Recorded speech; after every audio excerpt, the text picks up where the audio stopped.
that the Amityville Horror would never have been written if it weren't for the fact that a family living in the house prior to running away from it was wondering whether they could get a priest in to get rid of whatever was bothering them in the house. And they summoned a priest, and the priest looked it over and said, I don't think I can do an exorcism. We don't do that sort of thing anymore. But listen, son, you got a hell of a story here. Why don't you go and see my friend, the editor at such and such a company? And that's how it happened. He took the story to a publisher. The publisher is now gone, but they were the ones who then decided to do the book, The Amityville Horror. And the editor there was a very good writer, and he wrote the book, but he couldn't use his real name because that isn't the right thing to do for the editor who writes the books. So somebody had to be posing as the writer for the as author for the Amityville Horror, and he had nothing to do with writing, but they used his name, and whether there's any connection or not, he shortly afterwards passed away under strange circumstances.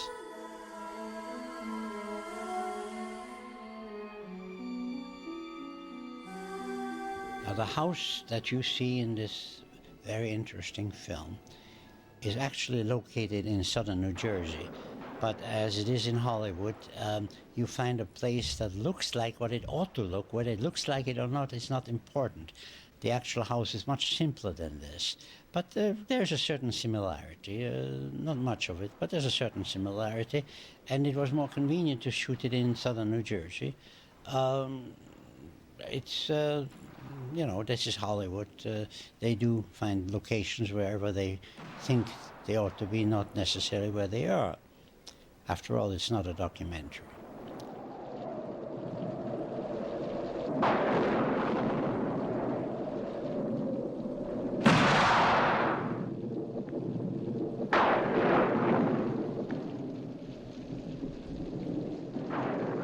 What we're seeing here is the DeFeo murders. What happened was that the house was built there in 1928, and on sacred Indian burial ground, which was not a good idea. And in November of 1974, a tragedy happened. The family that had now been living in the house apparently had amongst its members a highly sensitive young man, Butch DeFeo. The house, after all, was built on a sacred ground, an Indian burial ground, and way back in 1904, another house had stood on the ground, and this house, by the way, is still in existence. It was built in 1782, and this house was moved, and then in 1928, the present house was built, and eventually the DeFeos moved in, and not realizing that the house was built smack in the middle of a burial ground of an Indian chief, to be sure. And way back, the Indian chief had been disturbed by not so much the people living in this house, but by a rainstorm that had washed the Indian chief's skeleton on top of a horse, and it came out of the soil. And a youngster walked by, broke off the skull, and played football with it. And after that, one thing after another happened in the house.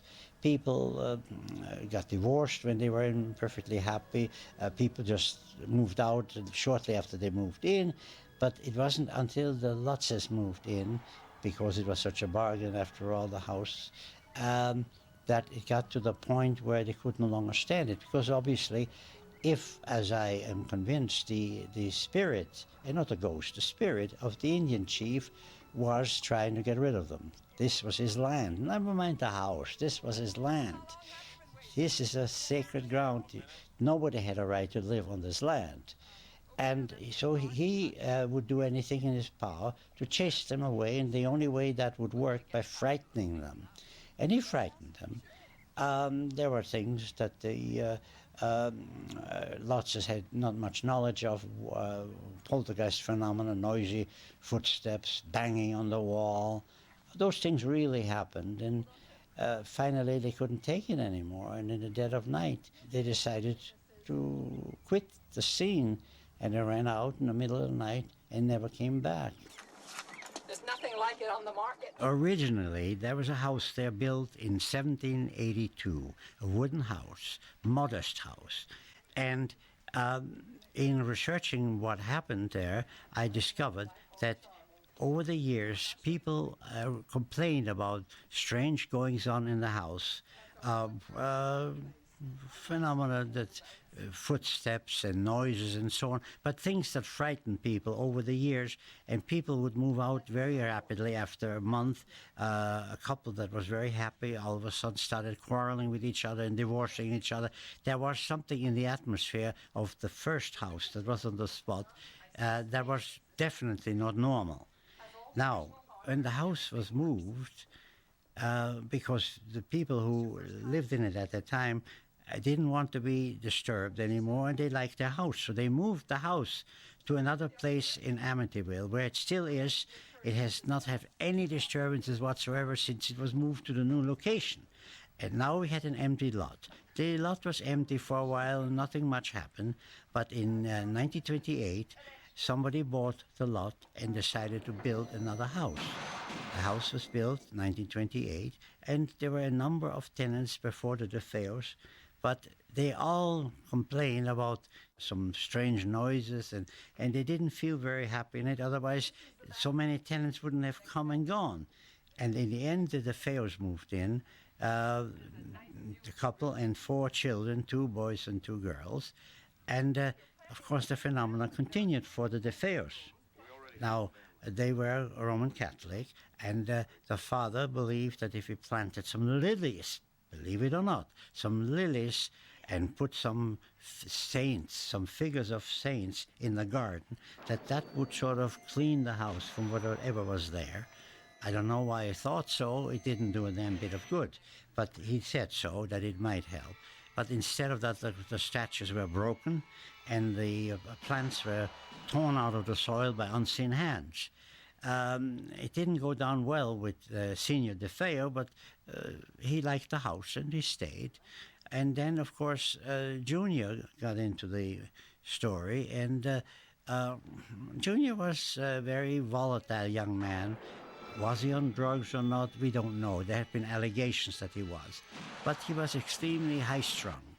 And he may have been the medium for the phenomena that followed. At any rate, for no reason whatsoever, there was a quarrel with his father, but that was not enough of a cause for him to kill his father. In the middle of the night, it was in November of 1974, 4 o'clock in the morning, he got out of bed, took a rifle, which was in the house, and methodically, slowly, one by one, went from room to room in the house. The rooms were right next to each other, and shot whoever was sleeping in that room. Now, the strange thing is that nobody got up and ran. The people in the room next to the one where somebody had just been murdered should have heard the shot, but they didn't. They didn't hear anything. Nobody heard any shots, not even in the neighborhood. The neighbors didn't hear any shots. Nobody heard the shots. And I explained that to them, that when there is a psychic presence, especially one full of anger, that will make it impossible for sound to travel in a normal way. Now, to explain that to the police or to explain it to a judge is a waste of time, because they are not brought up to understand that. But that's really why they didn't hear it, unfortunately, so they were all dead before the hour was out. The next morning, young DeFeo, who had no memory of what he had done, called the police and said, somebody got into our house and murdered my family. And the police came and found the dead bodies, and he wondered what could have happened, and asked young DeFeo, well, did anybody break in? What happened? Did you see anybody? He said, no, I don't know nobody. I don't know anything. All I know is they're dead. Somebody must have come in here. Well, gradually, the police felt, they needed to have a culprit. Otherwise, they can go home and do something else. So they centered on young DeFeo as being the murderer.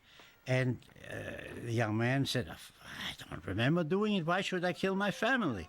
But that didn't go down too well, and the police arrested him. He was tried.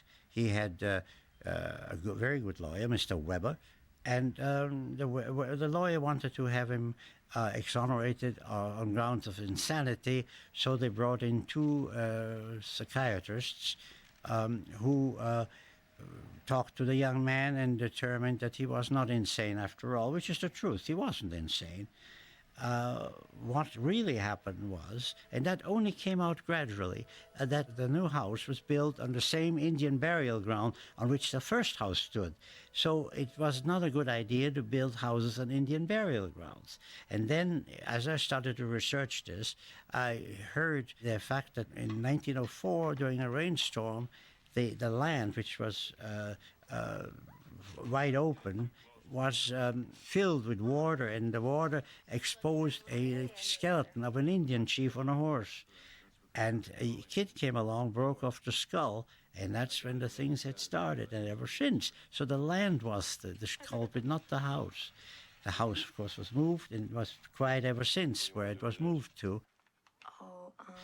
The house, after the murder, the house was up for sale again. The bank took it over, and their real estate person was looking for somebody to buy it. Being it was a murder house, it was on a, so shall we say, advantageous level of cost, which I think was $82,000, if I'm not mistaken. Even then, that was low for a house like that. You know, the house was sold again to somebody who wasn't particularly concerned about people having been murdered in it. So George Lutz and his family moved in there, and he was a religious person, you know, and he thought that if there was anything troublesome, he would know what to do about it. And they moved in, and shortly after they moved in, they noticed that there was something unquiet about the house. Very unquiet, like somebody walking up and down the stairs, noises in the wall, footsteps, and the sort of things we call poltergeist phenomena, noisy phenomena caused by an entity being present in the place. And at the first, he thought that by putting up a crucifix that it would chase it, and he really believed that this piece of metal with Jesus on it, I mean, would have powers to chase whatever was in there. And it turned out it wasn't of much value. And so he called in the priest that he knew, and the priest listened to the story of what was going on, and so he said, well, what do you want me to do about it? He said, well, Father, can you exorcise whatever there is here? I mean, so he said, well, the priest said, well, you know, we don't do that sort of thing anymore. But I'll bless it. So he went around doing his thing, you know, the blessing. And then he said, but you know, Georgie, you got a hell of a story there. I think you ought to see so-and-so at this New Jersey publisher. They might be interested in your story. I said, you think so? Yeah, well, so George Lutz decided, you know. So so it was an interesting story, and at that point, they decided to publish the story. And meantime, what happened next was the family found that there were more and more noises and more disturbances. At one point, they saw something they thought was a pig staring at them through the window.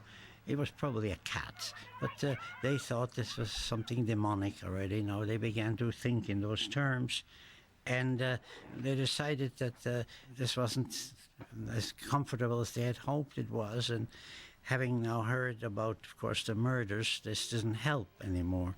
So the family was in a mood to do something about it, but they just did no one, until it got so bad that in the middle of the night, they packed up and left and fled, literally fled from the house.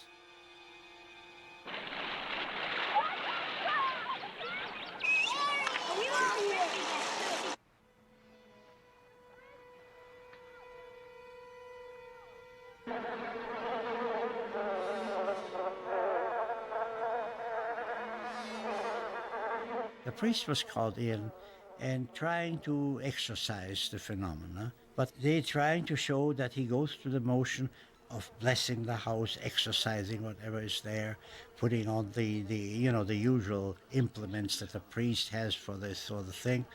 He's doing it, but it didn't do much good in the film and otherwise. It didn't do any good. It looks good, but the priest, of course, here is also attacked by the flies. Uh, None of this happened in reality. The priest did not get attacked by the flies. The flies were there, and the Lutzes were the only ones who are witnesses to that. Yeah, well, it is a true story. What the film version of did to it is another matter. The film was done in Hollywood, was done by American International, but it's still Hollywood. And when films of based on a best-selling book are done, the Hollywood community always takes it upon themselves to embellish and improve the story, which is a big mistake because nothing is stronger than the truth. If you can truthfully say, yes, this happened, and here we have some truth and some invention. And that is a pity because the story in itself is so strong without having to be embellished in any way. And if that were have been left alone, there was enough way of presenting it excitingly without having to invent things like slime from the walls. There are no slime coming from the walls, no blood coming from the walls. That did not happen.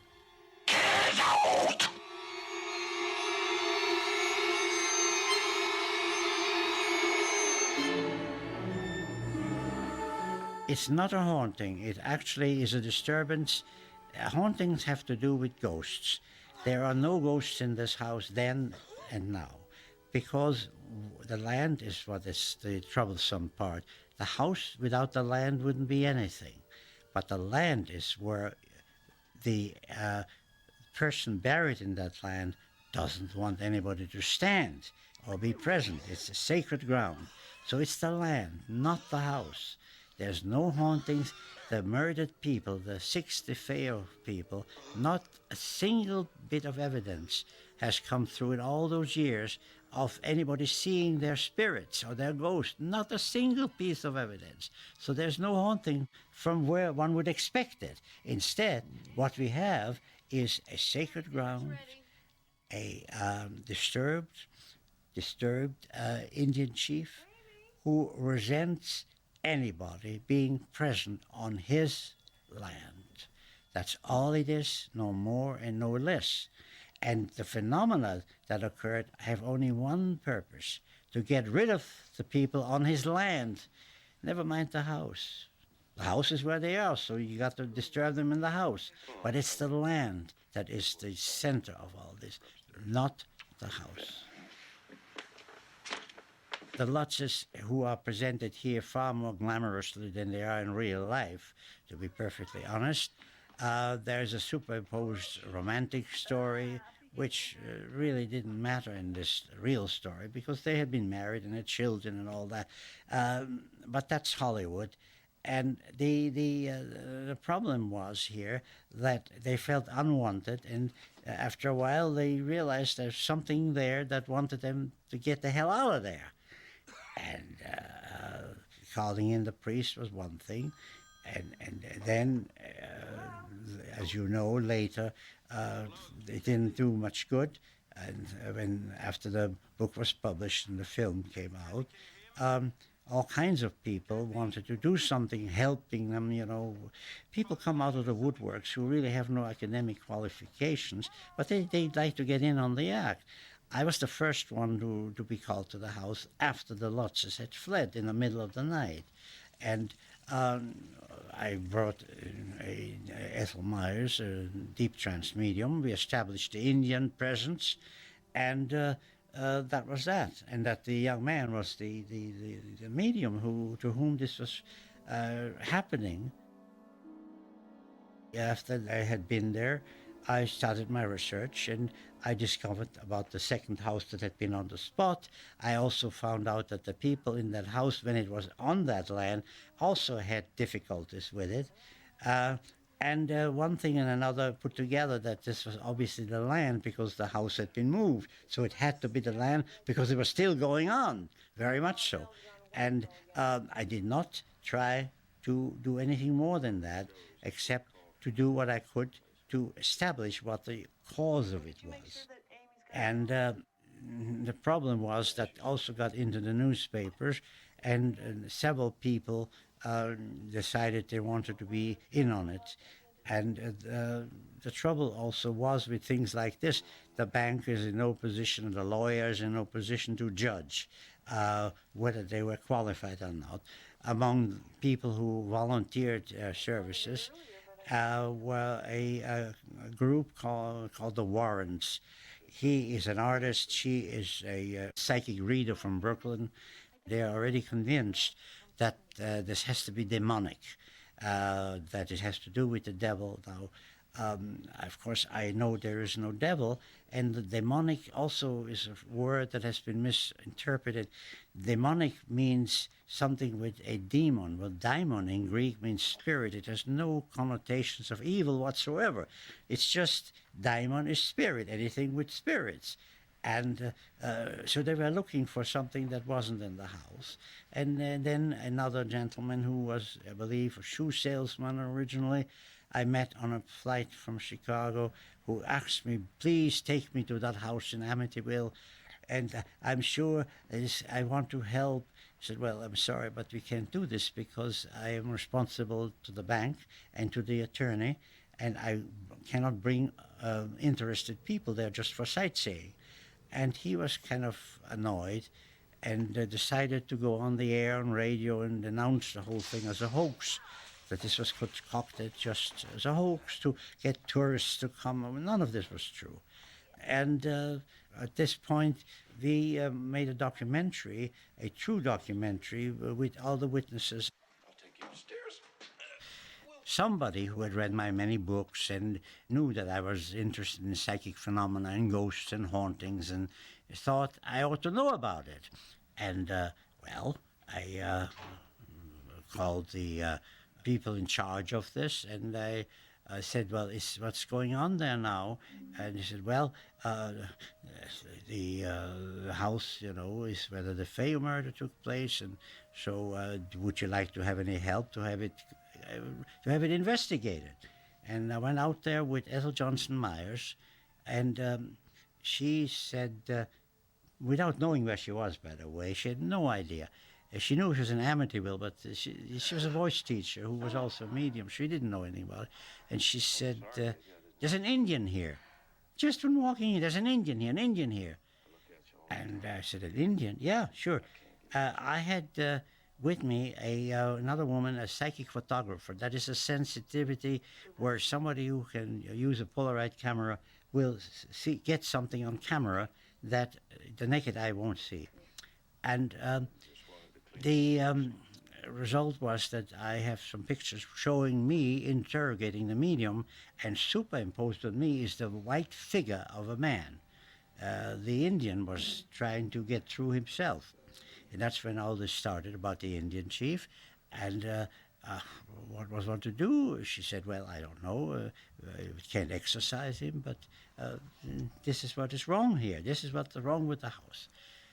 And so I was sort of the parapsychologist who should look at it from a scientific point of view, because that is my profession.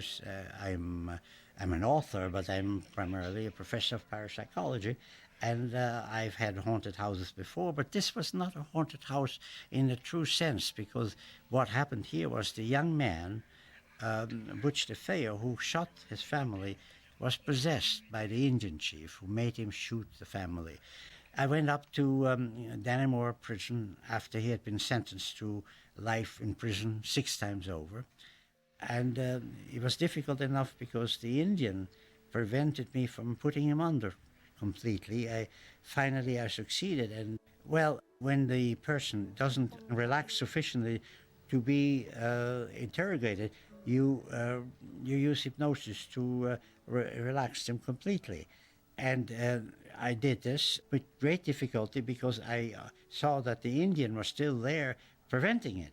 But in the end, I got him to the point of relaxation where we could interrogate him, and he said, "Honest to God, and I don't remember doing it, but they say I did it, so I go, I must have done it. I must have done it." I said, "Well, do you recall what made you get up and get the rifle?" He said, "Well, I heard this voice telling me, kill, kill, kill." So I guess I got up and I killed. I'm sorry I did it. These are people I love. I had no reason to do it. And he's in another maximum security prison, not in Dannemora anymore, but he's in another one of those terrible places. And that's the way it was with the DeFeo murders. But the house was again empty and up for sale, and the bank was trying to sell it. And that's how George Lutz and his family bought the house. And nobody told him anything about any phenomena. They just told him about the murders. And they said, "Oh, we don't care about that. That doesn't bother us." Well, they soon felt otherwise because the phenomena continued and they increased, gradually got louder and louder. And then at one point, George says he saw what he described as a pig with red eyes staring at him through a window. Well, there aren't any pigs in that particular neighborhood, and I don't think he saw a pig with red eyes. He may have seen a cat, but okay. And then there were other things they were complaining about, like flies coming out of nowhere. Well, I guess people have had to deal with this ever since Adam and Eve got kicked out of the garden. Just have to learn to live with it. Hmm?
You're one hell of a watchdog, Harry.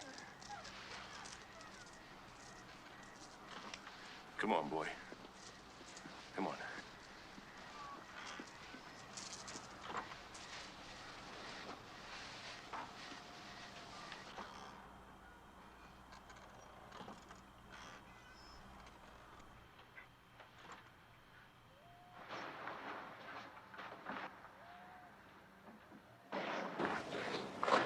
What do you say, Harry? Looks okay, huh?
there were moments when he felt not quite himself.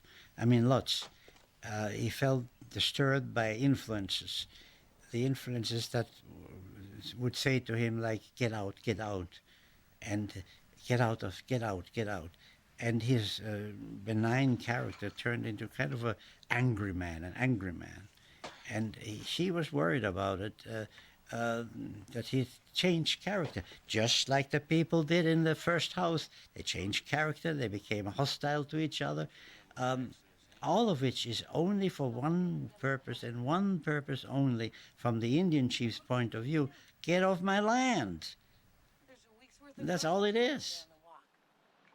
I don't think George Lutz threatened his wife at any time, but even though the film seems to intimate that, uh, Lutz just didn't know what to do about it. He got more and more frightened by it, and uh, of course he assumed at first that this was coming from the murdered people, but until he realized it was the Indian, and then we, of course, we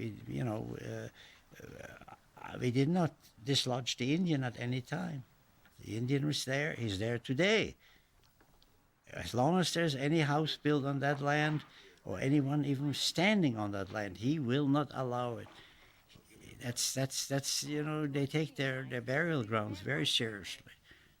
And frankly, I can understand that in the middle of the night, when it reached a certain level of the noise, got to the point that they didn't know what to do. They ran, packed up and ran, and they went to California, where they haven't had any problems since. Of course not. They don't travel. The Indian doesn't travel. He is stuck in that land.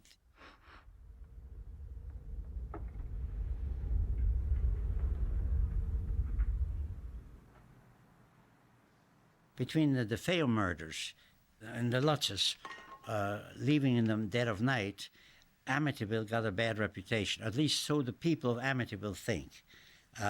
What it got was a perfectly innocuous, totally uninteresting town suddenly became a tourist attraction. And the people of Amityville didn't like it. What was going to be done? I mean, the people were, busloads of them came, tourists, stopping in front of that house on Ocean Avenue, and it annoyed the people. I can't completely blame them for this, but that's the way it is with things like that. Scandal attracts people, and so they decided not to cooperate with anybody. Now, I remember that when I did the documentary way back in 1975, we had a hard time setting up camera. We wouldn't be let into the house. There was no question. You cannot get into this house. And then, no, you can't do this. You can't do that. But we couldn't be prevented from putting the camera on the road, because the road is public property. And there we filmed whatever we had to do. But they became extremely hostile to anyone asking about this, to the extent that they would even lie about things. I interviewed the head of the Historical Society, and he said, no, there were no Indians here, no Indians. And then in the same breath, he said, well, but there was this Indian chief skeleton on their bear. I mean, they were trying to lie very badly. They really had they had a thing about denying it. And that'll never do, because Amityville, the only thing people will ever remember Amityville is because of this. Word for word, it's in my book. My book was called Murder in Amityville, and that became Amityville to the possession, because the possession of the young man, And he's still up there, and I feel very sorry for it. Now, the house that it was filmed at is in southern New Jersey, which the reason they had to go down there is not entirely because it was a good location. They tried to get into the house in Amityville. Of course they did. And they were told to get lost. Yeah, this is a scene where there's allegedly slime coming through the toilet. I don't think this happened, but it's a phenomenon that sounds interesting. And the thing on the walls didn't happen either. The flies did happen. That's about the one thing. And interestingly enough about flies, The devil is sometimes referred to as the Lord of the Flies. Um, there is this medieval idea that the devil somehow controls insects to annoy people, and that's why the word Lord of the Flies comes from. When there were flies there, and the reason I am totally convinced this is true, because in a totally different case in Texas, there also were flies out of nowheres that have been observed by the local sheriff, by the people in the house. So this does happen. It's a very strange phenomenon, but it's real. Only a religious person was ever called in was, what was his Father Mancuso, I think was his name, who was called in by the DeFeo father, who had some experiences already, and who couldn't do a thing. And the DeFeo Senior then planted the lilies, and the figures of saints was put in the garden.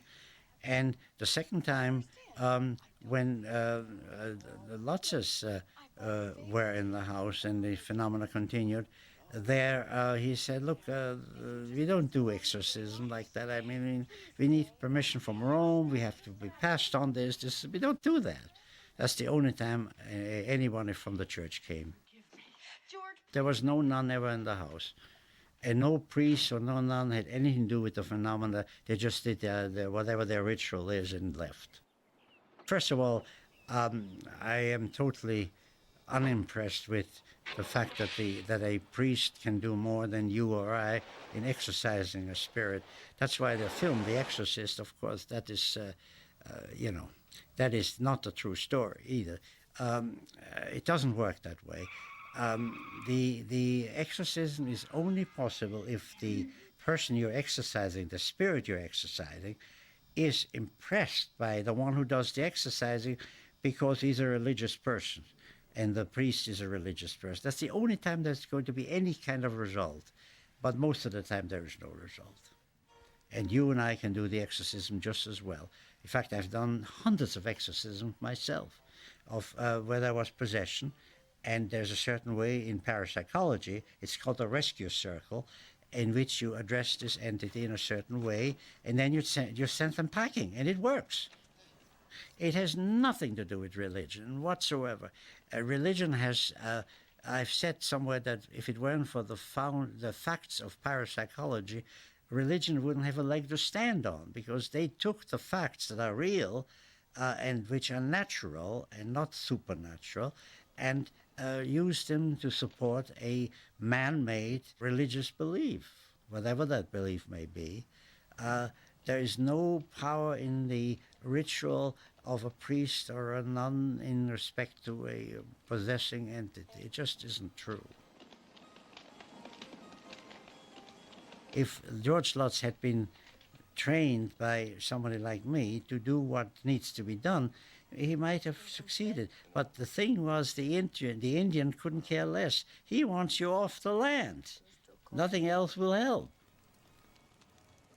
And, so why, I'm saying that whoever's in the house now, and I know who it is, it's a lawyer named Wilson. And he's very hostile to the whole thing, doesn't believe in anything. But I think the day will come that house will burn down, because when there is psychic energy present, and if it is angry psychic energy, that leads to something, a phenomenon very well known called spontaneous combustion, in which somebody or something burns into flames suddenly and burns up. That is a known phenomenon which has been attested to. That could happen anytime.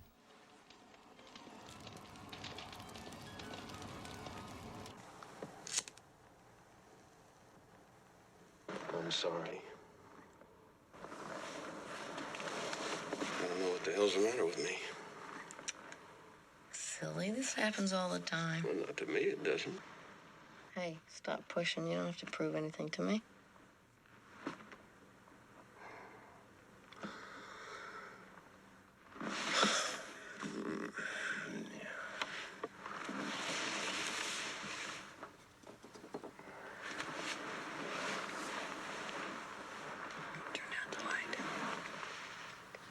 afterlife.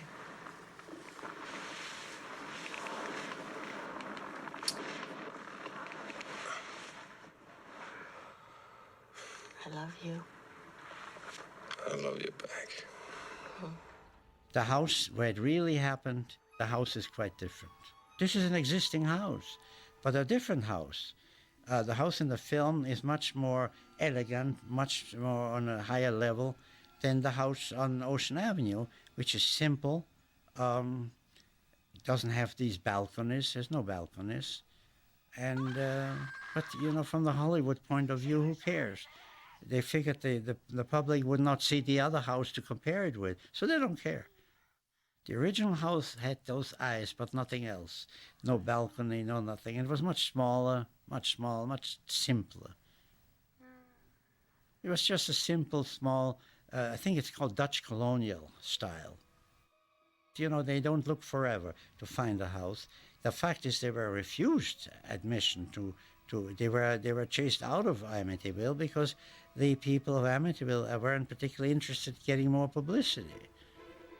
And what was one to do? You know, I mean, it doesn't go away just because they want it to go away. Why couldn't this wait till tomorrow? The parts do. I was producing this. We were not allowed in the house. Are you kidding? They were very angry. Are you feeling all right, Father? I'm fine. Here's another thing that didn't happen. The car, you know, this incident in the car, these things did not happen. Father. Father, sorry, with the steering wheel. Get off the wheel.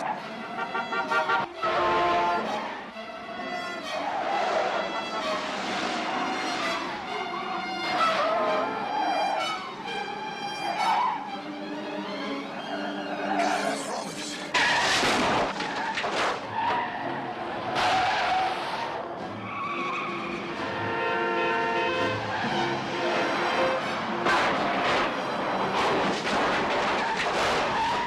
You see, the Indian, while he is angry, is also angry only on the land.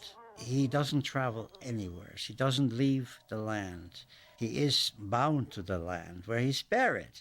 So the idea that somebody is being followed or that somebody is being persecuted away from the house is nonsense. That didn't happen. The Lutz's children, they had no particularly dangerous experiences, no. There was no black dog. And there were the Lutzes with young children, and that was it.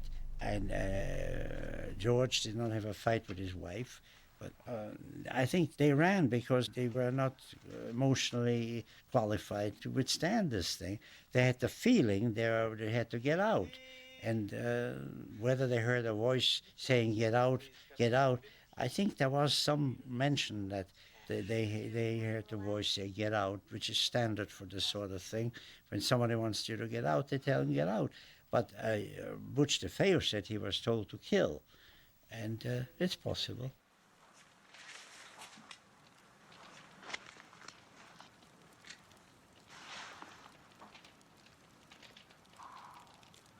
You're not gonna start to cry already.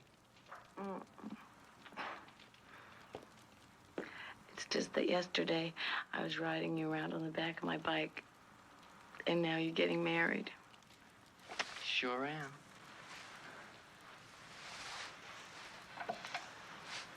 I'm just real happy for you, that's all.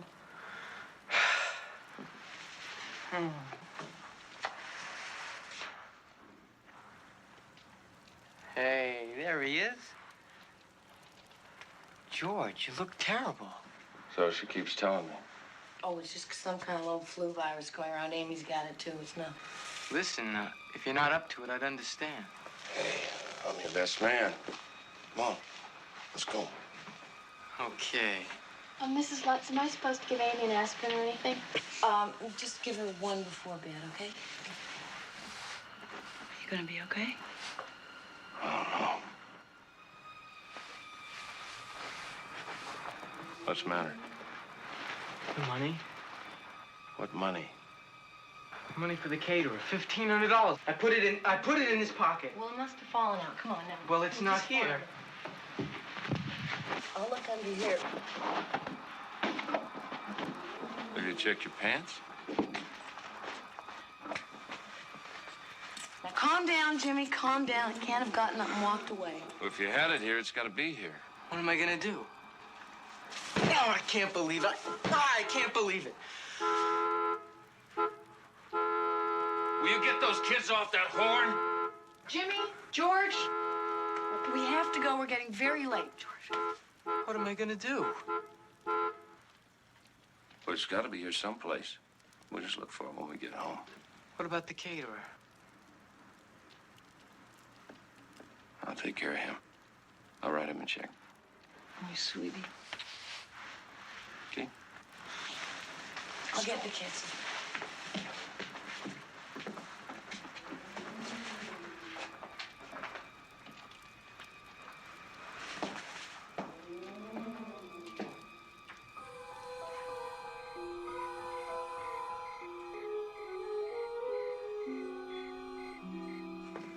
Oh, it's freezing in here. It's time for bed, Amy. I gotta give you an aspirin. I don't want to go to bed. I want to play with Jody. Now, your mom said I had to put you to bed early because you've been sick. Now, don't smart off to me. I wasn't sick. I just didn't like meatloaf. Let's get you into your pajamas.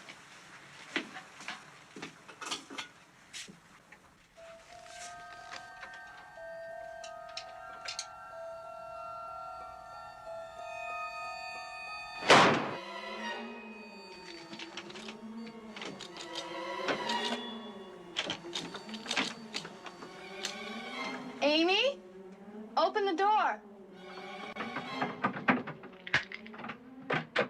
The things that are true, if properly presented and directed, are sufficient to make it as much as an excitement as it really is. There is no need for these invented incidents, but that's a matter of where you're coming from. What happened to the Lutzes was terrifying.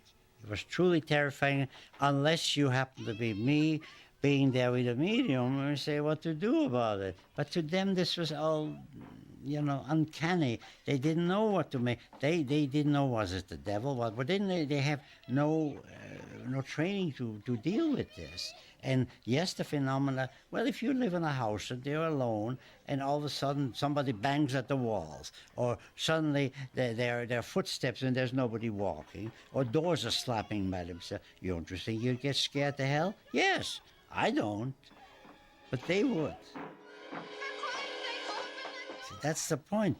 They are frightening, all right, and there's constantly, not just at once, all the time. In the first film that I made, I'm interviewing a minister, mainly about his position towards this sort of thing, but I didn't bring him to the house. My opinion of organized religion is not the greatest. Are you feeling better? Fine, just fine. I want to apologize for the other day. Oh, don't worry I about don't that. know Don't what worry. happened. I hadn't got half a block from your house, and I was violently ill. I think there's a virus or something going on. Father Delaney's got something, and Amy's got something, and I don't know what's the matter with George. Listen, I'll talk to you later, okay?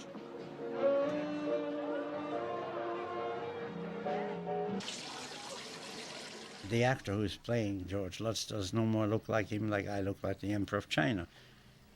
And maybe I look more like the Emperor of China than he does.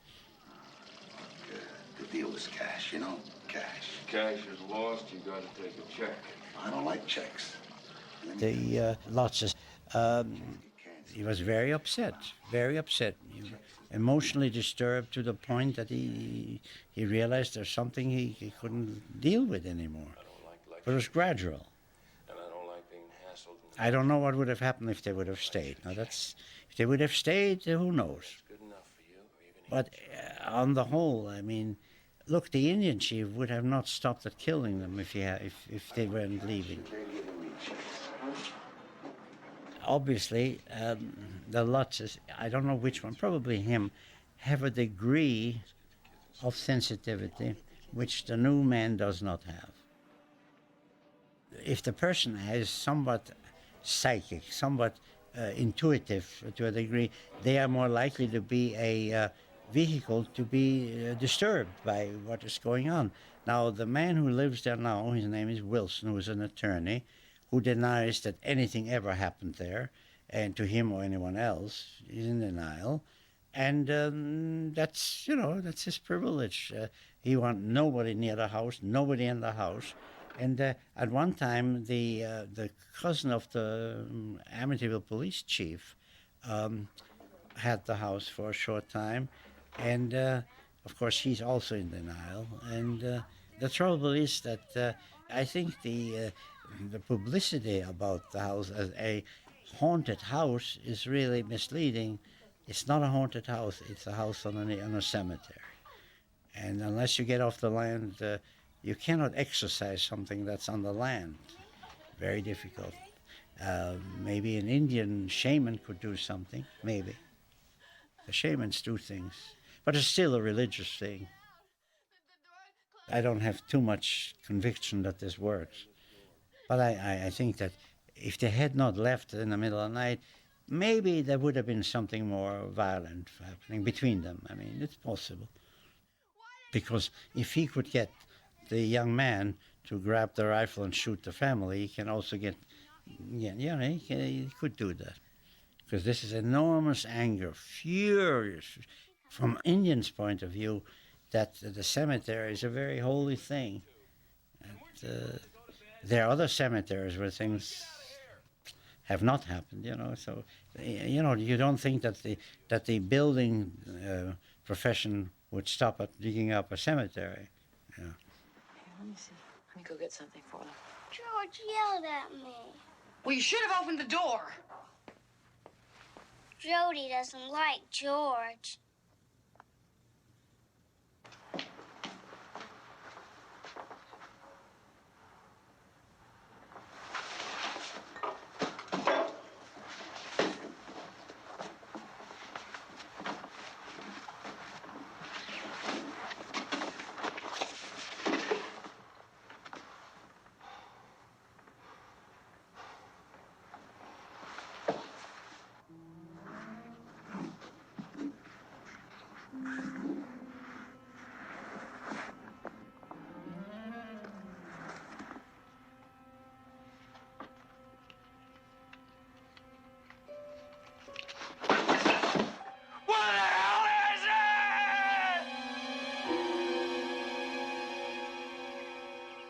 There's an explanation for all of it. We're not in the habit of blaming Satan. The superior says everything can be explained on the basis of hysterics. And the priest says, but this may be the devil. It's a fantasy that never took place. There's no superior, and there was no discussion.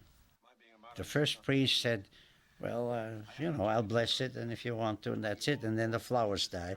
And the second one said, listen, you got a hell of a story there. I mean, That he heard voices in the house. He heard voices in the house, and the voices told him to do it. Now, I was in the house, and I heard the voices, too. And I also felt a presence in the house. I'm telling you, there was a presence in that house. Half the killers in this country say the same thing. The voices. The voices told me to do. But I heard them, Father. I heard voices. Then explain this. Explain my hand if you can do that. Go on. Explain how the car went out of control. Go on, Father Poland was with me. You tell him. Well, the wheel locked, and then the wheel locked. How about a mechanical defect? I'd blame Detroit a lot faster than the devil. Seems like every month there's some kind of recall. Oh. I see. We're just going to walk away from it. Well, has that become the fashion now, to cover up? Nothing to walk away from. Well, I think it's nonsense. There's nothing to cover up. But I think it's bureaucratical bullshit! What do you think I am? I am not some pink cheek seminarian who doesn't know the difference between the supernatural and a bad clam. I am a trained psychotherapist. I went into that house. And what I saw there was real. What I felt there was real. And what I heard there was real.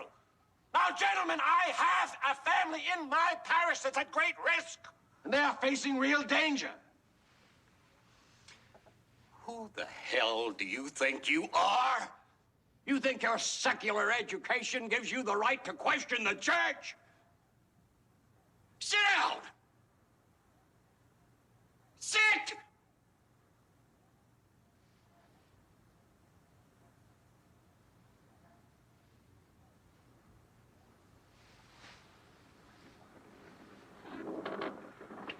Now, you haven't told us one thing that can't be written off as simple hysteria. Even psychotherapists lose touch with reality sometimes. Your education doesn't give you any immunity. Father Nunzio and I have seen our share of phenomena, and never once did any of them turn out to be Satanist.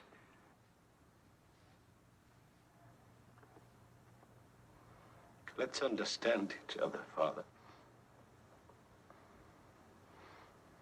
To me, the church, it's my home. The church is my strength.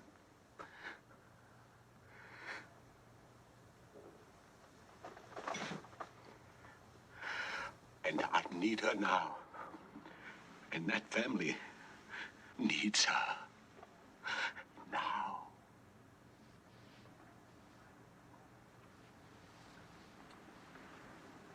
Frank, how long has it been since you've seen your family?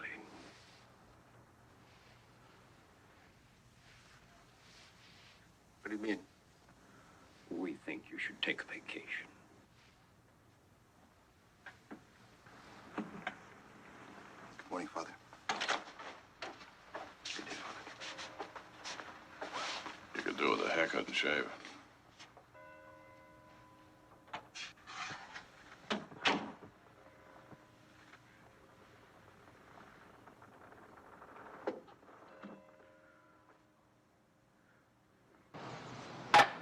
Somebody, it's usually a young person before the age of puberty, or an older person, way older age sometimes, but somebody has to be the telephone between this side and the other side. Somebody has to be lending somebody has to be medium. Intuition is a mild form of it. I mean, I know people who call me all the time and says, I have feeling such and such, and it happens. This is, it's not so rare. It's extrasensory perception. This is that doesn't mean trance mediumship. It means just picking some knowledge, getting something that they couldn't get ordinarily. What are you talking about? There's two ways. One is to predict something that hasn't happened yet. That's psychic ability. Plain, ordinary psychic ability, predicting the future or the distance, something like that. And the other one is walking into a house and reliving what happened already there. That is not déjà vu either. That is calling a psychic imprint. And there's nothing there except a photograph. And 80% of all ghostly sightings are just that. Nothing more. Listen, I wouldn't have come out and bothered you, but your line's always busy. Nobody's seen you for days. You haven't even been in to sign the payroll checks. I did us both a favor and brought them along. Here. Gosh, what day is this? Thursday.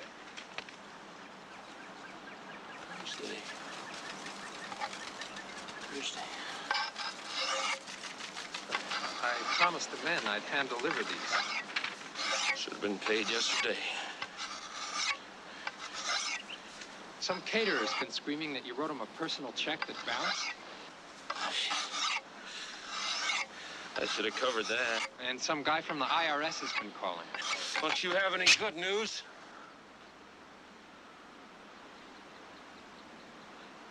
Yeah, I brought you the spotlight for your boat. Oh.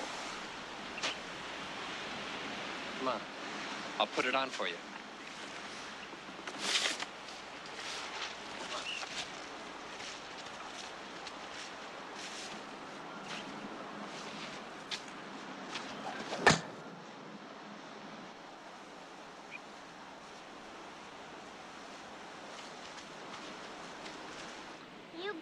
think I don't know what you're up to?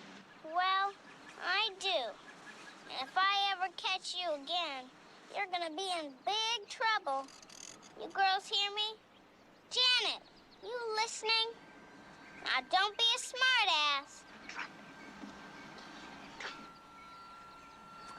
You quit that! Stop teasing me! Hey, what are you two rascals doing in my room, huh?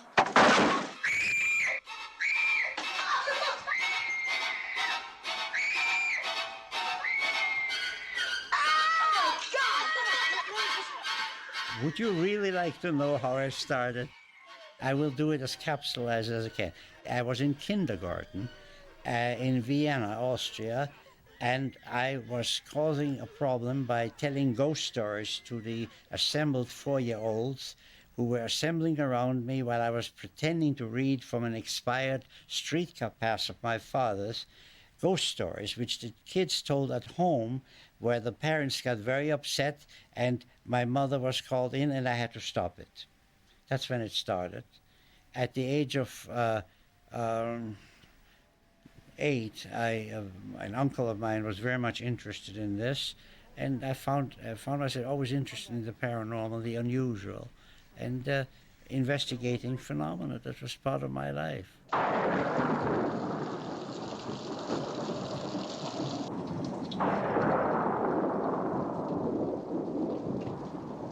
George, are you awake?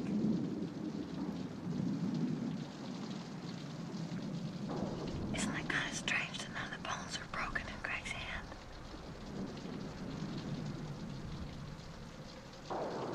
George, I have to talk to you.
I think the flies are real. They really have them. But because of that idea the flies and the devil go together, that brings in right the demonic thing, you know. I only say this because I personally have had an experience with flies that really happened.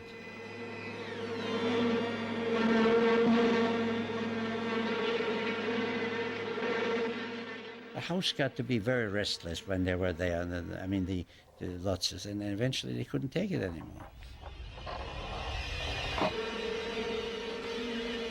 George Lutz is a relatively simple guy. The police was never at that house except for the DeFeo murders. At no other time. I don't know. You stay up here. Like hell. And if they had been called, they wouldn't have come because to them this was poison. Wait.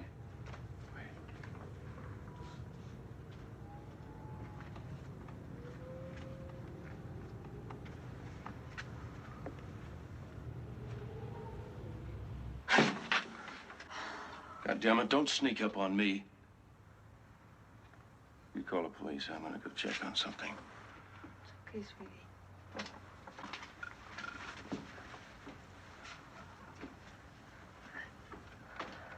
The Indian, there's no question that there was the skeleton is still there. Oh, I interviewed the Historical Society guy. He told me that it was true. You want to dig it up? I haven't dig it up. It's there. It can be dug up. It's been obviously, it was exposed, but it was afterwards closed again. It's a tomb. Frankly, I didn't try to dig into it, to dig up a tomb. I mean, first of all, you got to get permission, and then you get some helpers to do it.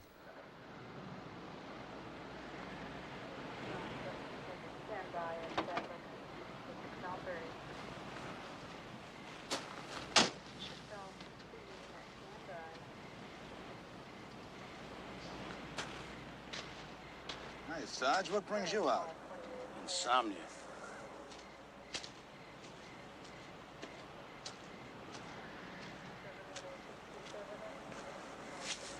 What do you got? Beats the hell out of me.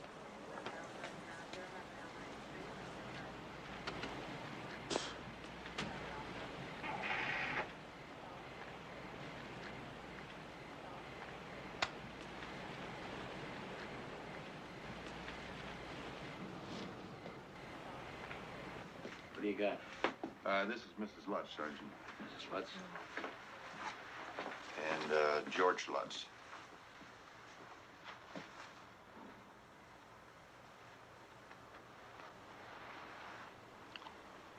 Is that L-U-T-Z-E? No E. The basement door is the same as the front. What way's the basement? Come on, I'll show you.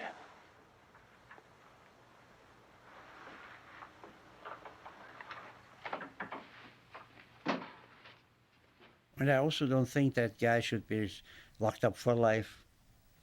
He should be in jail, but not for life. Or murder and attacks and possession. I wrote a book on possessions called Possessions.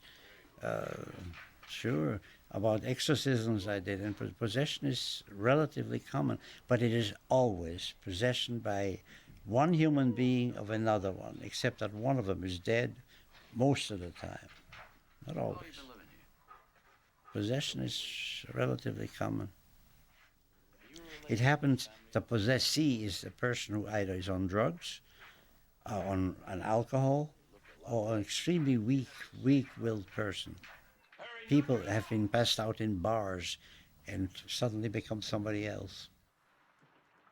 There were some cases where people claimed to be possessed and were tried for some deed they did. It's a very difficult thing to convince a jury or a judge. It's very difficult. It's like the UFO investigations, you know. If you talk to an astronomer, none of this ever happened. It's all just fantasy, except for the people who were abducted and came back. And you know, we're living in a universe, in a world where the status of some science is strictly 18th century.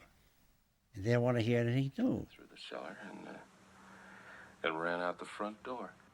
I checked all the windows down there, none broken. You think it was faster to break it down than to open it, huh?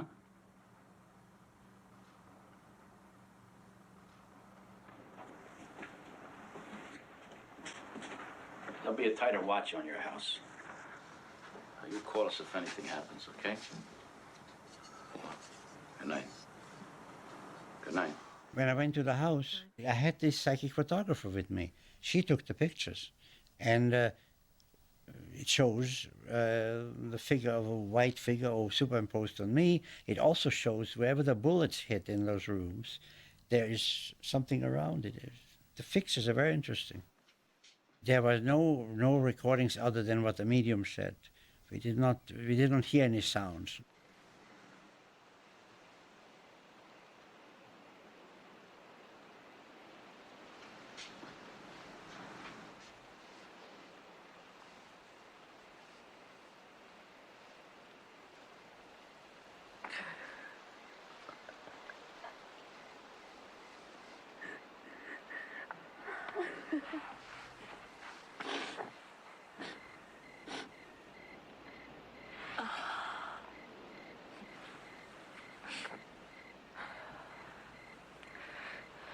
Why is it all going wrong?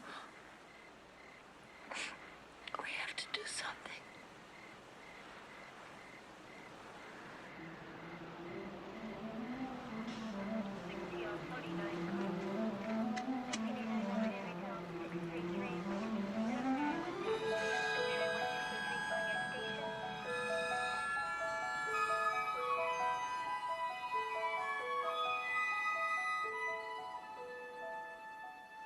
says everything's gonna get better. Mm-hmm. What does Jody look like, huh?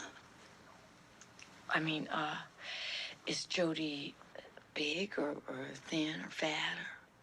She's nice. Mm-hmm. She tells me things, too. Yeah? Like what does she tell you, huh? She tells me about the little boy who used to live in my room. He got hurt, and he died. And what else does Jody tell you? She says she wants me to live here forever and ever, so we can all play together.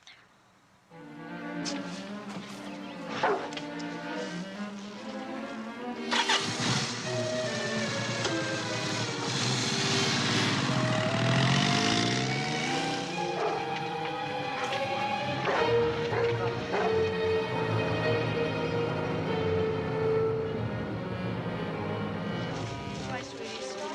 Be home by 3:30, okay? Be careful.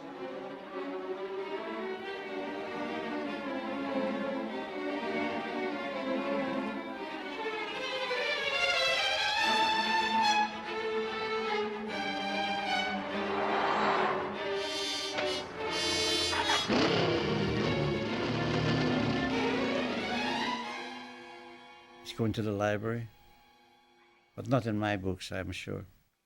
But there's a lot of books out there that are, not highly recommended.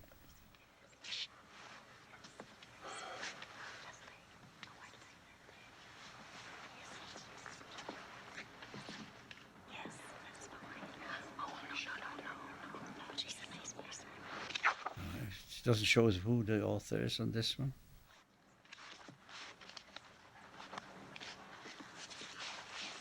He does it. Oh, he's stealing the book. That's nice. That's nice. Now, would you do a movie where you show somebody stealing a book? I wouldn't.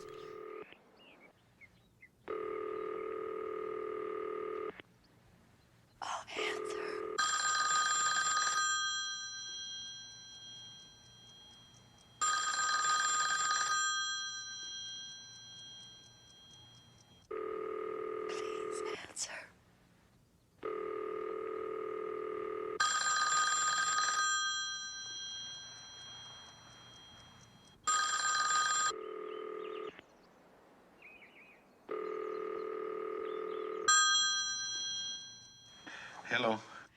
Father, this is Kathy Lutz, and I have to talk to you. Kathy, listen to what I'm telling you. Possessions has nothing to do with nationality. It can happen anywhere.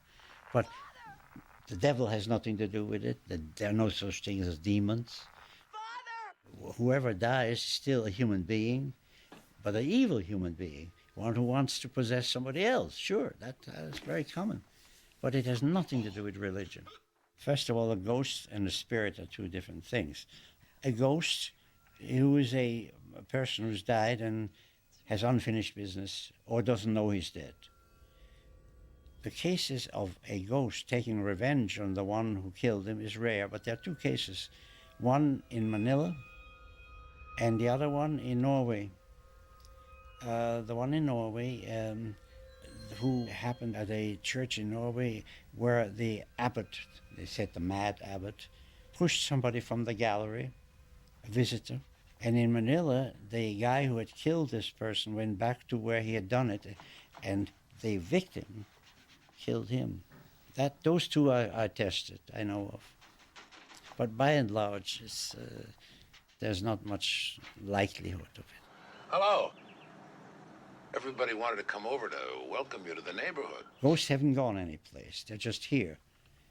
And spirits is you and I and everybody else. And they don't come back either because it isn't that there is such a place as heaven and hell except in religion. And what it really is, and this took me years and years, when we are born with a double body, the physical outer body and a duplicate inner body, which is exactly like the outer body, except it's a finer substance, but it is still material. And at the time of our physical death, the outer body dies, and we live on in the inner body where we are from the beginning. We live in this inner body, but the outer body is now gone, and we continue living in this inner body. The inner body, because the inner body is prepared for it.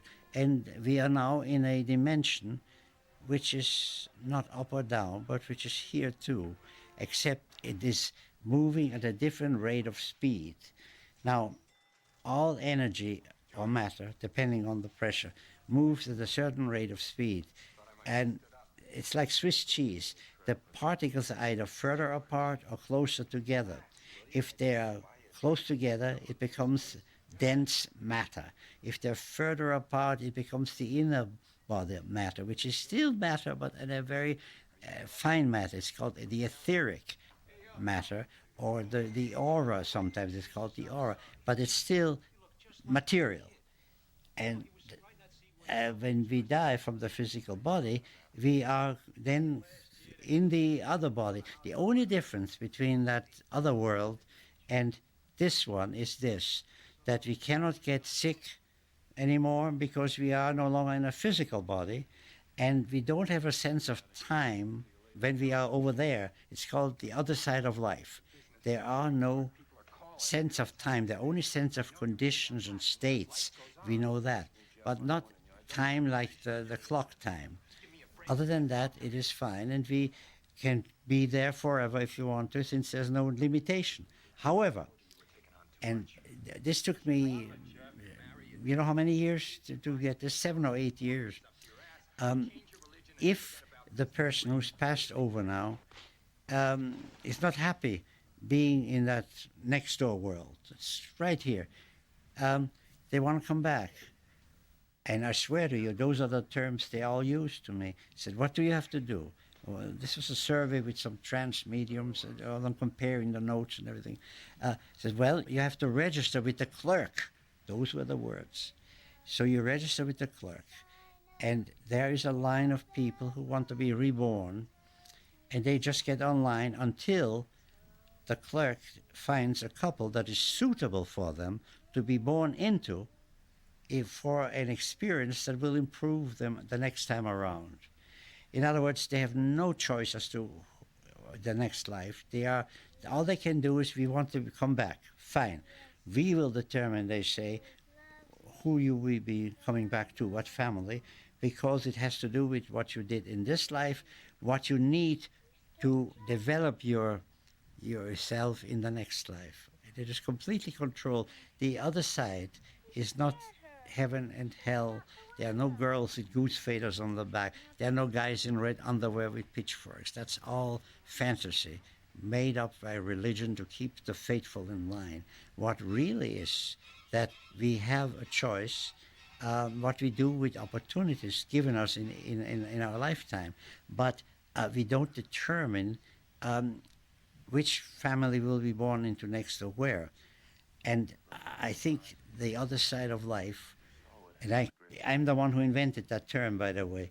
I created the term. The other side of life is nothing more but another bureaucracy, with everybody having a job, nobody goofs off. You pass on, you are on the other side, you can enjoy your loved ones, you can do whatever you want to, but if you do nothing after a certain period, you will be told to do something. You'll be given a job to help somebody on this side, and you're told what to do depending on your ability, depending on what you like to do, but nobody sits around playing the harp. That's all nonsense. But religion worldwide has lived by it. Energy cannot be created or destroyed. And you come over there, you see your loved ones who've passed on, and you can come back, and you may have memories. This is déjà vu. Sometimes you have memories, because when you come back, you have to walk through what they call the well of forgetfulness, where you bathe it in this water, and that's supposed to wipe out your memory. But they never do it completely, because it's splashing over you. And so some bits and pieces linger, and that's déjà vu. When you grow older, you suddenly remember this and that and this, and I can bring it up through hypnosis, what we call regression. And then you find out who you were, and you check out, was there such a person? See, you got to prove it. But that's what this world is, and the next one is not so far away. But listen, the religion is a great business, fabulous business.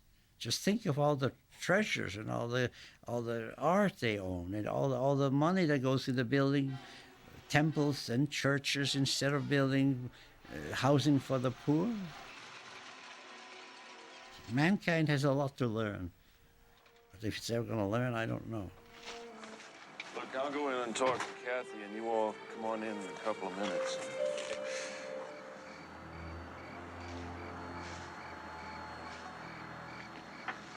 Hey. Hey. Hey. He told us to wait out here. Jeff, I gotta see it for myself. I thought that place gave you the creeps. Are those vibes ever strong? It really pulls on you. I gotta see the basement. That's where it's coming from. I'm very sensitive about these things. And I know about them. Come on, knock it off, will you? What I saw was not a cat. When I did the research on the first house, there was supposed to be a story that a devil worshipper had lived there. No evidence whatsoever. What's a devil worshipper? A satanic? If there were anything anywhere, I would like to know it. But in those days, remember we're talking about the 18th century, a psychic person might be accused of being satanic. The church has a wide reach. Remember what happened in Salem, Massachusetts. This is not so far away. 1698, and this is 17. But the business about the devil I find particularly charming, because the devil was invented, they needed something, a counterplayer to Christ, because too many people were going to the woods to do the old ways. Like you and I do. Just in reverse, It's a closed system.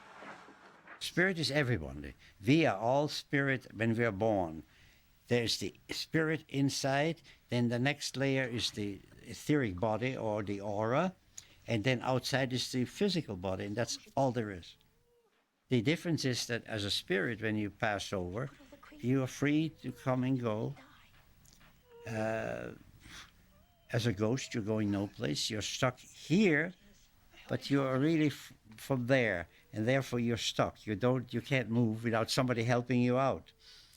Ghosts are people who are stuck in the physical world, but no longer of the physical world, and they need help to get out. That's where I come in. I've freed a lot of them over the years. Yeah, the Indian is the spirit, of course. Yes, he's not a ghost. You know what the Indian religion is, and they're very much like spiritualism. This is sacred land. You have no right to be on my land. I want you off my land. That's all it is. And anything that can get them off, kill them or frighten them, whatever. George, I'm sorry, I don't know what got I'm into trying to tell him. That's where it is.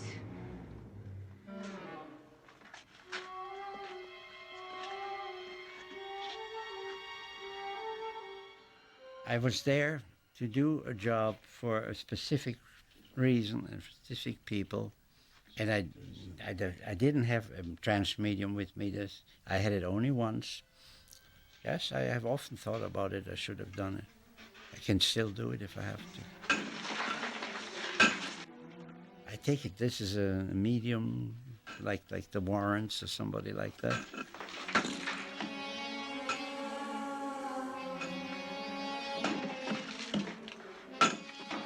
Now we're going to find something devilish. What's going on? You all gone mad? George!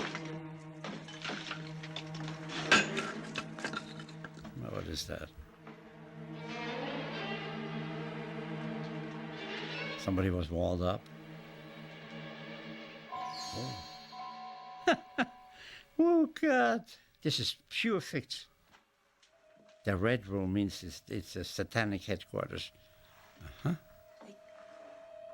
come and go through here.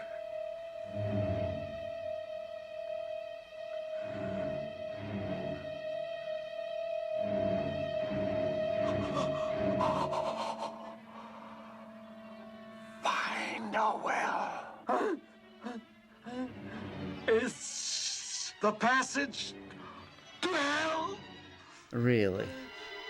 Oh, it's a passage to hell.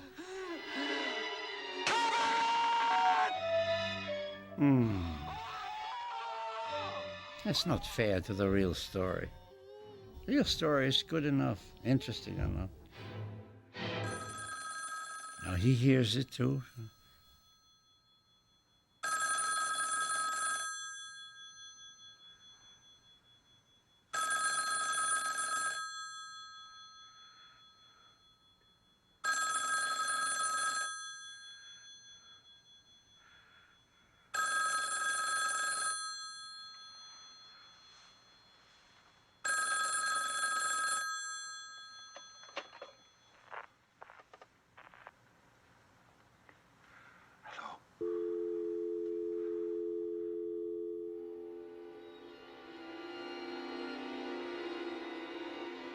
I like the black dog. That fits.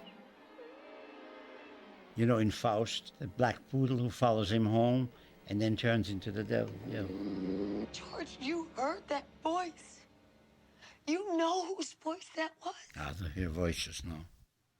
You heard it. I know you heard it. She's heard it. He hasn't heard it. We have to do something, George. Now they decide to do something. Now. Actually, it was he who decided to leave, not she.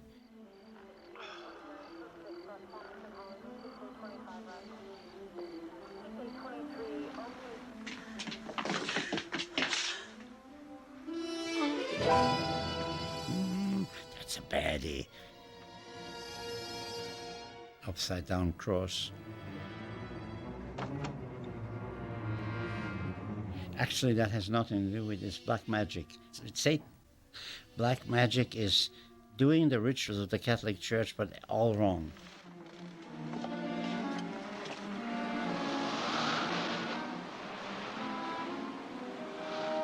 Peace to this house and all who enter here. Forgive our Peace sins to this house and all and save who us enter from all illness. Grant this through Jesus Christ our Lord.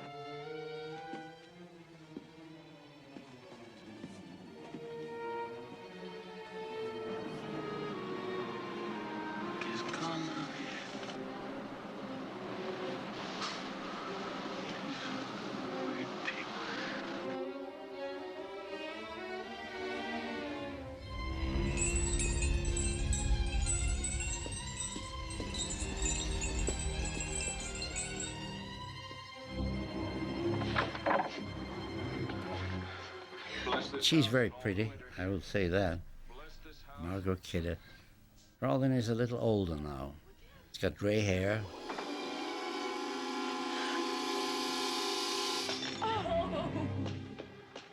Kathy? Kathy? Kathy? No! Don't touch me! Leave me alone, please.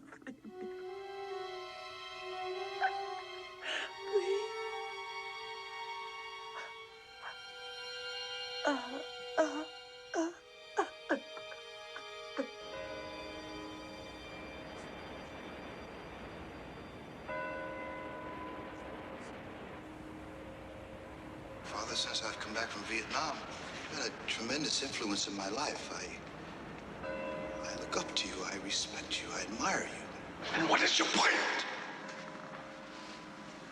Well, I believe that I know about fear. I've seen it. I've experienced it. Richard, I wish you'd make your point because I've got a lot of things to do. My point is, Father, that I believe we create our own... That's a hell of a costume.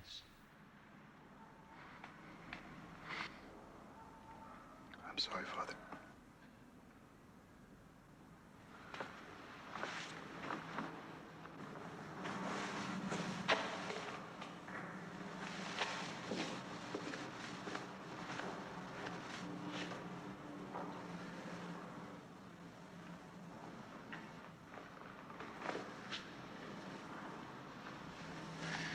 the name of the Father, the Son, and the Holy Spirit.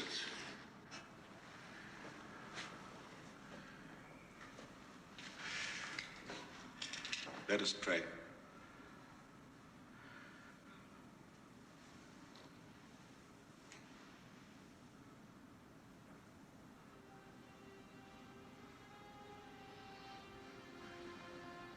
Father, by the power of your Spirit, you have filled the hearts of your faithful people with gifts of love for one another. Hear the prayers that we offer for our relatives and friends. Give them health. Give them health of mind and body.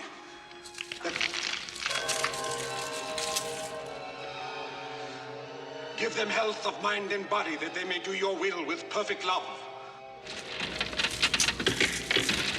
Give them health of mind and body that they may do your will with perfect love. We ask this through our Lord Jesus Christ, your Son. Give them strength of mind and body. Oh, Lord, I beg thee, give them strength in the name of our Lord Jesus Christ, your Son. Oh, Lord, oh, Jesus Christ.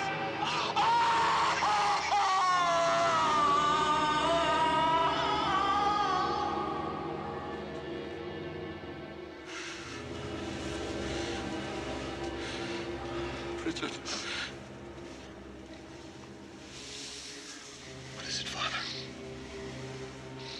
I've done a book, a fictional book too, Amityville Curse, which clearly labeled as fiction. You know, I'm established as a fiction writer too. This was not crazy fiction. It was what might have caused the whole thing. This was a speculation that there was something in Long Island, and you know, that's how it started. But it's still speculation, clearly labeled as such. Yeah, didn't do anything. It was a paperback.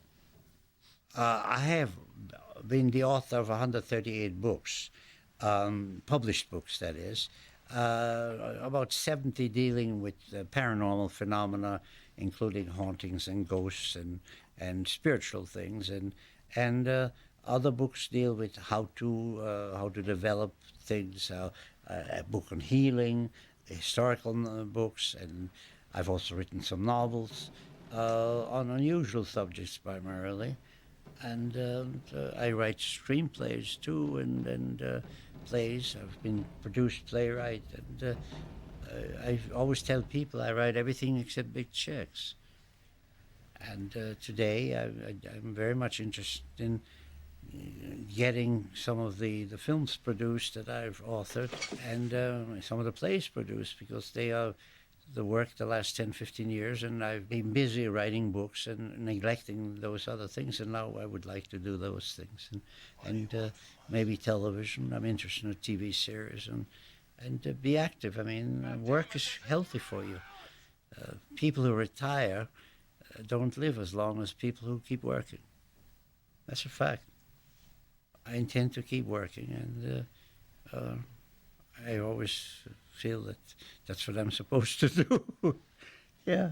And I have an audience now that is between 13 and 14 primarily, and women of all ages, but no old men, not really. They're, you know, set in their ways, but the kids, and I mean, they're, and you know, younger people is, and some books are fantastic. I did a book called Ghosts, which has about 1,000 pages, and you never know what the public's interested in. But a book called Ghosts, which is almost like an encyclopedia of true ghost stories investigated by me, close to, I think, 800, 900 pages, and enormously successful. 250,000 copies sold. And then again, you do some other things. I did a book on pagan religions and witchcraft called Witches, Wizards, and Warlocks, and it's not moving that well because it's not that accepted, you know, that but still it's a good book. I do all that, all kinds of writing. But I mean, there are many ways of dealing with a true story. Either you do a documentary, truly straight documentary, or you want to use actors, and, well, then you say based on or suggested by.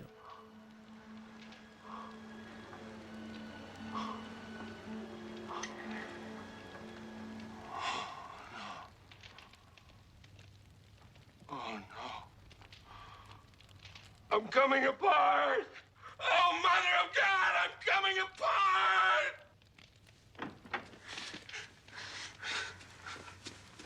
George! George! What happened? I was just dreaming. I'm sorry if I woke you. Honey, are you okay? Oh, sure. Are you sure? Huh?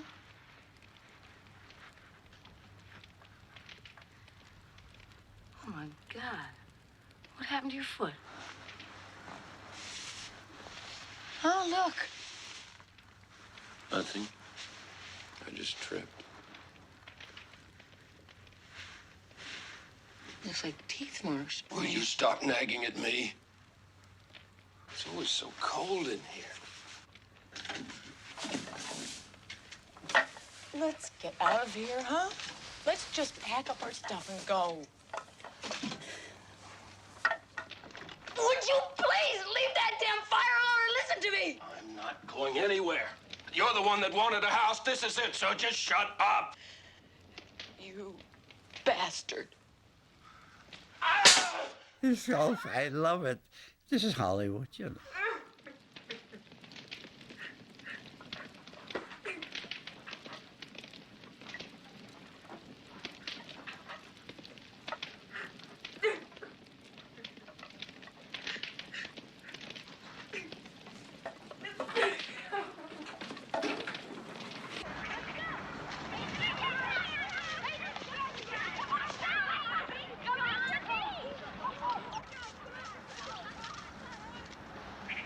Excuse me, somebody told me that you could tell me where, excuse me?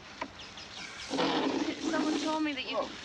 I'm sorry, I'm Kathy Lutz, and I'm looking for Father Delaney. Oh. Hi, I'm Father Bullen. I believe the father has gone on his vacation. He's been very overworked, and, I must speak to Father Delaney. I simply must. You don't understand. He's more than a priest to me. He's like a friend of mine. He's helped me through some very difficult times in my life, and I have to talk to him now. it's out of my hands.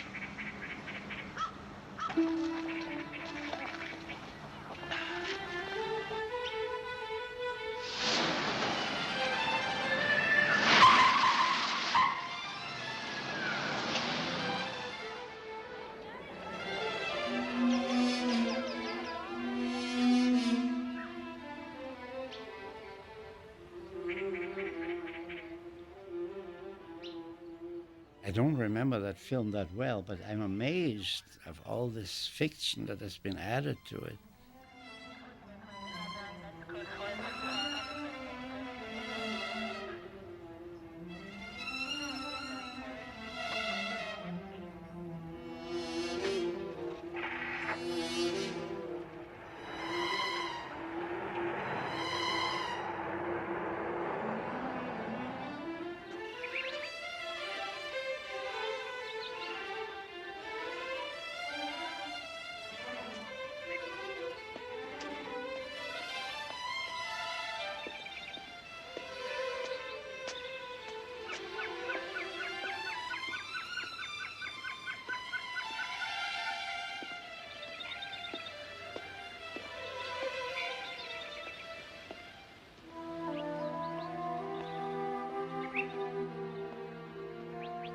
Hello, Father.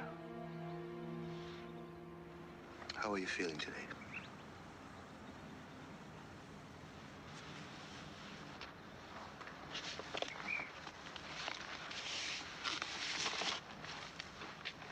I brought you some mail.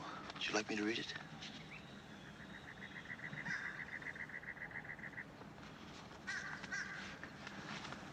I noticed there's one here from a former patient. Would you like to hear it?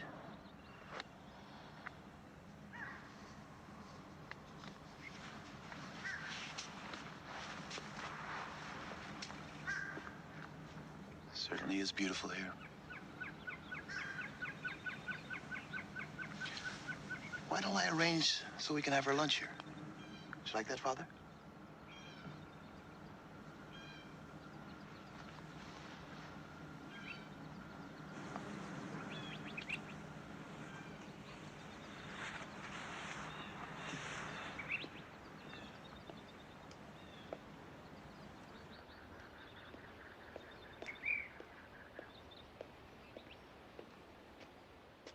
This is Central Park, I think.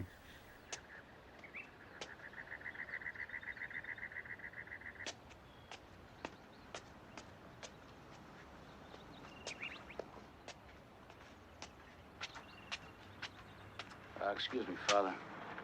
Can I have a word with you?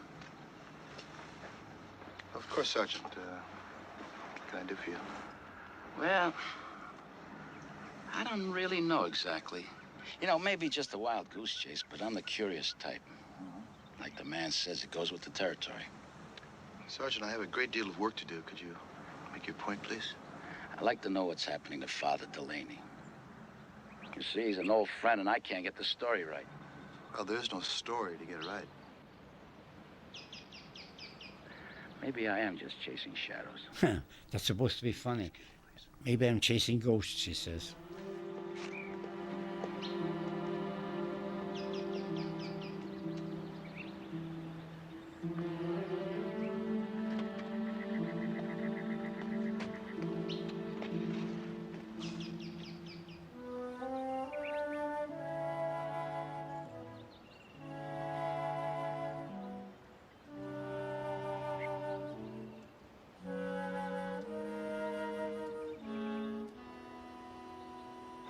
I think this has all the good stuff.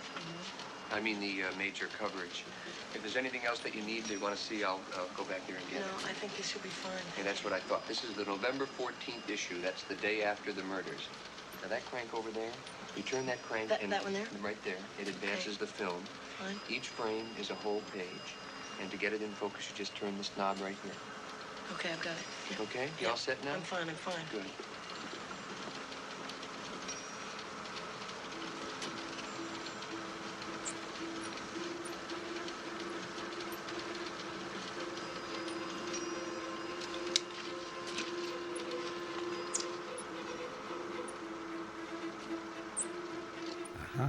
Now she's researching the DeFeo case.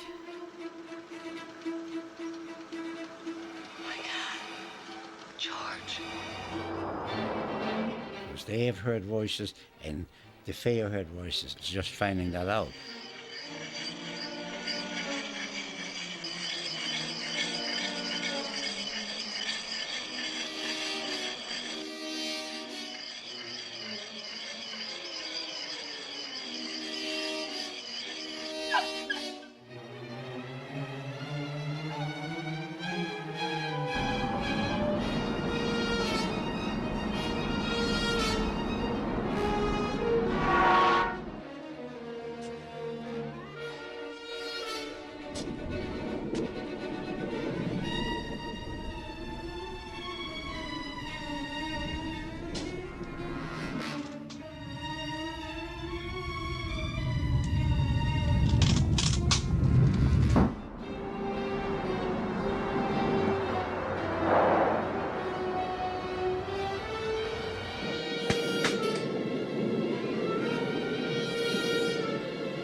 this is a superimposed storyline, a dramatic storyline, but it's not the truth.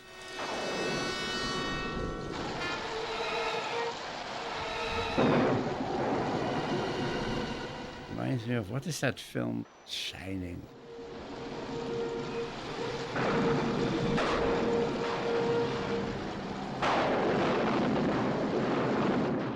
I don't write horror pictures. I do not. I write films, you know, psychic films, and I write comedies, but I don't write horror.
Kathy?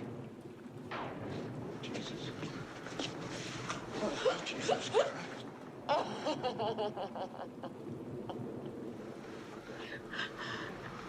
I saw your picture in the newspaper. They... Oh. Okay, I wouldn't hurt you.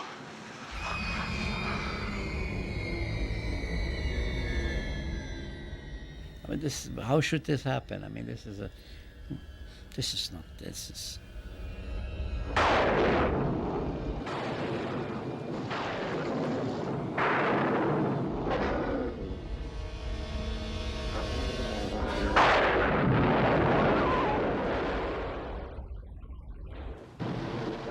I was waiting for a thunderstorm. It's really a thing to have at one point.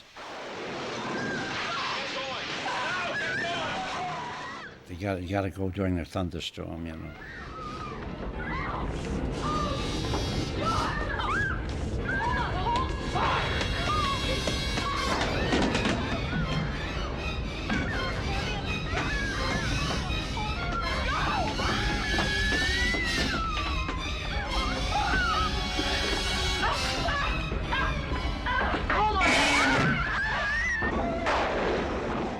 There's enough material out there, interesting cases that are totally true, that you can do honestly with actors, but honestly.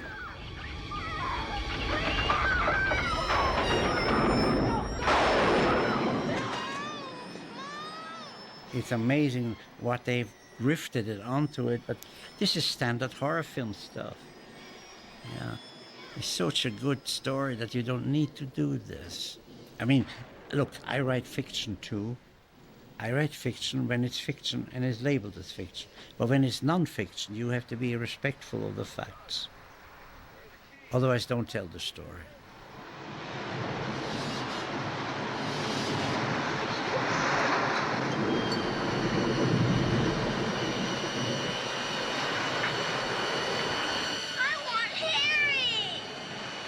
Please, George, drive.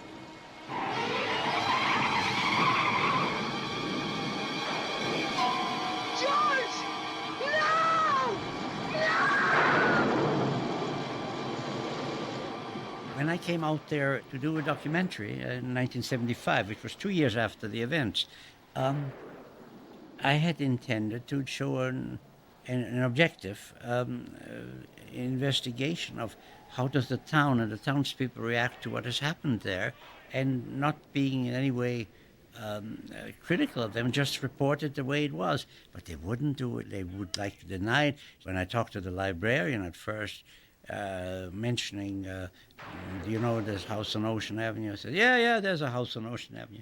I said, are you aware of some events having taken place that are unusual? Well, I hear about it, yeah, like this. So finally he opened up. There was nothing. And of course I had it on tape.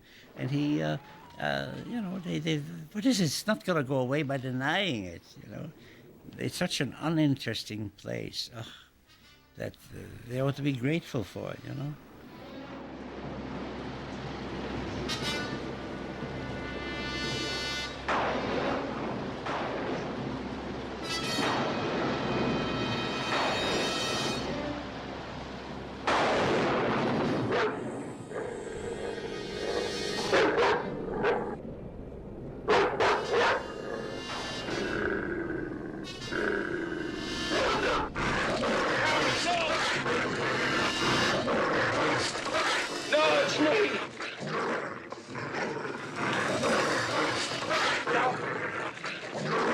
Harry, no! Harry! Harry!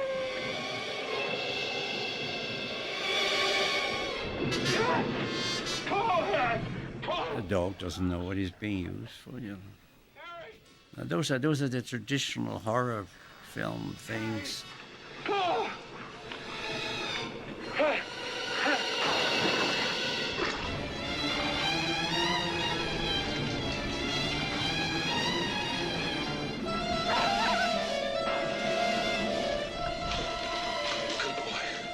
I know what happened when we solved the case.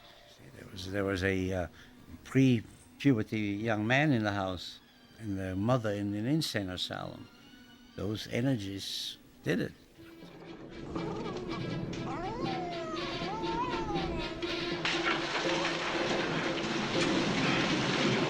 Harry. Come on, boy.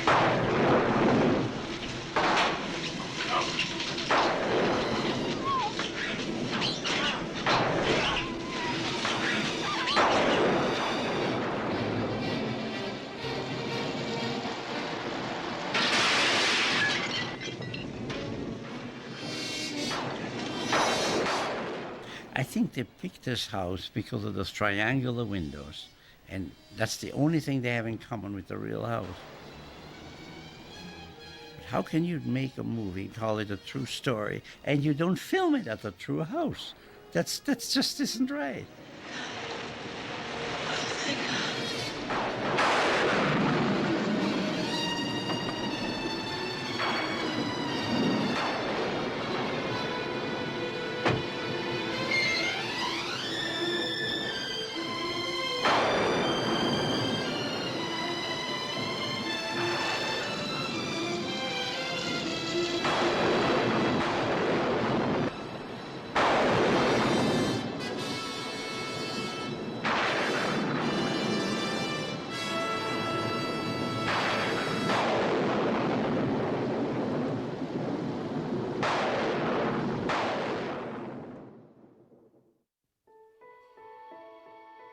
The film is based on a book which is a true book because it reports unusual events happening to ordinary people. In this film, the Hollywood touch is evident from top to bottom.